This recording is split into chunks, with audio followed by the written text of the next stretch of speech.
وصفتنا النهاردة هي كرات البطاطس المقرمشة. هنعملها بحشوة لذيذة جدا وبمكونات بسيطة، وهنشوف ازاي هتطلع معانا مقرمشة وما تفتحش مننا في الزيت. وصفة لذيذة وهتعجبكم جدا. يلا بينا، بس قبل ما نبدأ لو أول مرة تشوفوني أنا جيهان عزب. إذا عجبكم الفيديو اعملوا له لايك، وإذا كنتم جداد على القناة يسعدني اشتراككم فيه. أول حاجة هنعملها هنجهز البطاطس. معايا تقريبا كيلو من البطاطس. غسلتهم كويس قوي وهسلقهم زي ما هم كده بقشرهم، مش هقطعهم عشان ما يشربوش مية ويبقى جواهم سوائل كتير. هحط عليها معلقة صغيرة من الملح وهنسيبها تتسلق براحتها على بال ما نجهز الحشو. استعمل في الحشو فلفل ألوان. هاخد بس ربع واحدة من كل نوع. ممكن طبعا تستعملوا نوع واحد بس من الفلفل. وهنقطعهم قطع صغيرة جدا. وشوية زيتون أخضر أو أسود برضو متقطع صغير. وبصل أخضر. بيدي طعم حلو قوي معاها. بس لو مش متوفر ممكن نستخدم البصل العادي. هناخد نص بصلة كده مفروم ناعم. ممكن نحط كمان معاهم شوية روز بيف أو بسطرمة مفرومين برضو ناعم. وهحط معاهم كمان شوية من الجبنة الشيدر والجبنة الموتزاريلا. برضو ممكن تستعملوا نوع واحد بس من الجبنة. وهنتبلهم برشة بسيطة من الملح. لو حاطين بسطرمة ما تحطوش طبعا ملح. وربع معلقة صغيرة من التوم البودر والبصل البودر والبابريكا والفلفل الأسود، ومعلقة صغيرة مليانة من أي أعشاب عندكم. زعتر، روزماري، ريحان.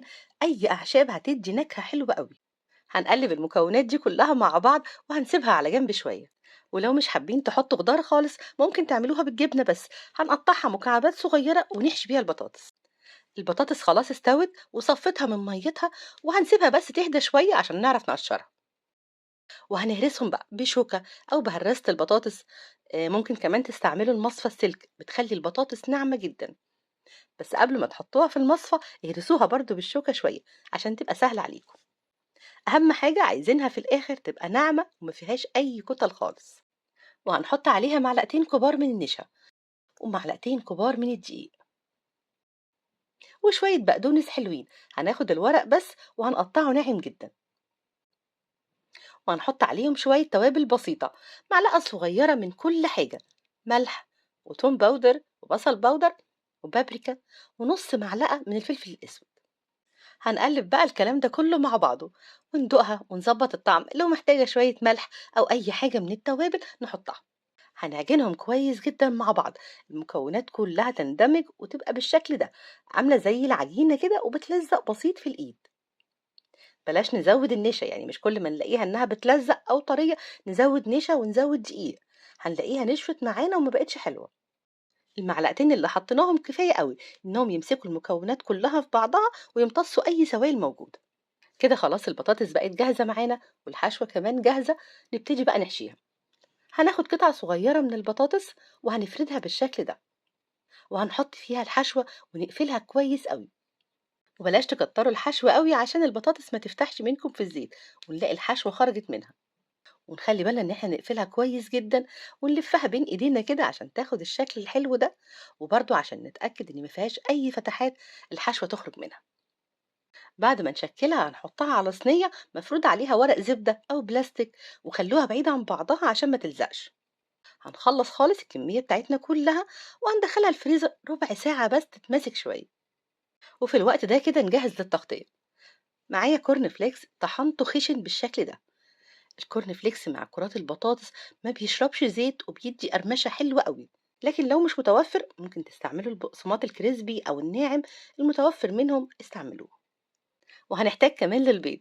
أنا استعملت 2 حبة بيض. حطيت عليهم رشة بسيطة من الملح والفلفل. وهقلبهم مع البيض كويس. هنطلع كرات البطاطس من الفريزر ونستعملها على طول.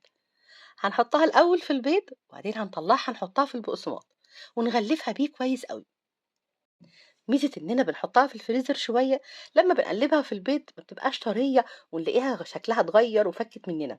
تبقى متماسكة وبنعرف نتحكم فيها. ما تحطوش كمية كبيرة قوي من الكورن فليكس أو البقسماط عشان ما يبقاش فيه كتل من البيض. نحط شوية يخلص ونحط شوية كمان لحد ما نخلص الكمية كلها. ونغلفها كويس قوي بالبقسماط. نتأكد إنها كلها متغطية بيه. بنحطها في زيت غزير وعلى نار عالية. ولازم يكون سخن. ما بنحطش كتير في الزيت عشان ما نلاقيش الزيت برد والبطاطس تفتح مننا. هي بتاخد لون على طول ثواني وبتلاقوها اتحمرت وخدت اللون الذهبي الحلو ده. طلعوها وحطوا غيرها. يعني بس ما تكتروش، اهم حاجه ما تكتروش كتير في الزيت. ونطلعها على شبكة أو على مصفى تتخلص من الزيت اللي فيها. بلاش تحطوها على مناديل فترة طويلة علشان ما تلاقوهاش طريت قوي. أول ما نلاقيها خدت اللون الذهبي ده نطلعها. تتقدم وهي سخنة على طول، ما تتسابش لما تبرد. ونقدمها مع أي صوص بنحب طعمه. تبقى مقرمشة من بره ومن جوه طرية، والحشوة مديها طعم حلو قوي. حتى لو بالجبنة بس بيبقى طعمها لذيذ جدا. جربوها وقولوا لي رأيكم فيها ايه. وبألف هنا على قلوبكم مقدما. لو عجبكم الفيديو اعملوا له لايك وفعلوا زر الجرس عشان يوصل ليكم إشعار بأي فيديو جديد هنزله. واشوفكم على خير.